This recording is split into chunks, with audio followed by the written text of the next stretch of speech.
శ్రీకాకుళం జిల్లా పలాస మండలం కేసుపురం గ్రామంలో మంగళవారం అర్ధరాత్రి దాటిన వేళ ఘోర సంఘటన చోటు చేసుకుంది. చేతబడి నెపంతో గ్రామానికి చెందిన వృద్ధుడు ఉంగ శ్రీరాముల్ని అతి దారుణంగా రాళ్లతో కొట్టి హత్య చేశారు. అదే గ్రామానికి చెందిన అంబల తులసిరావు వ్యక్తి ఇటీవల అనారోగ్యానికి గురయ్యాడు. పలు ప్రాంతాలలో ఉన్న దాసుడు వద్దకు వెళ్ళగా గ్రామానికి చెందిన వ్యక్తి చేతబడి చేయడంతో జరిగిందని తెలిపారు. శ్రీరాములపై అనుమానంతో ఈ ఘాతకానికి పాల్పడి ఉంటారని అనుమానిస్తూ కాశీబుగ్గ పోలీసులు కేసు నమోదు చేసి దర్యాప్తు చేస్తున్నారు.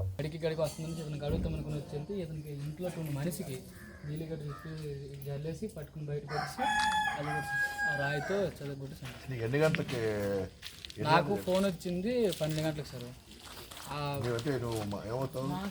తాతగారు సార్ బయట ఇక్కడి నుంచి నీకు ఫోన్ వచ్చింది, నువ్వు చేస్తావు?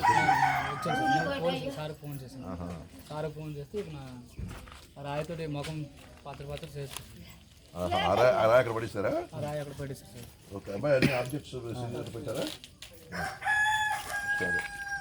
నెక్స్ట్ లేడీస్ కూడా వచ్చారు సార్. లేడీస్ నెక్స్ట్ ఒక 4 మెంబర్స్ బాయ్స్.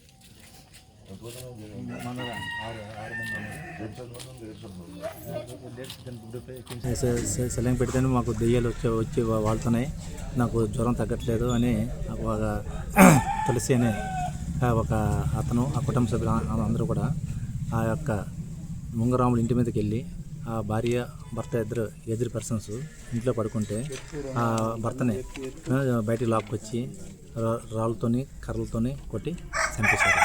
డేంజర్ అయింది, చాలా సివియర్గా డేంజర్ అయింది, చనిపోయారు. దీని అంతటికి మూలం ఏంటంటే భూత వైద్యం తెప్పించాము. బోరుభద్ర సంతబొమ్మల మండలం నుంచి తెప్పించాము.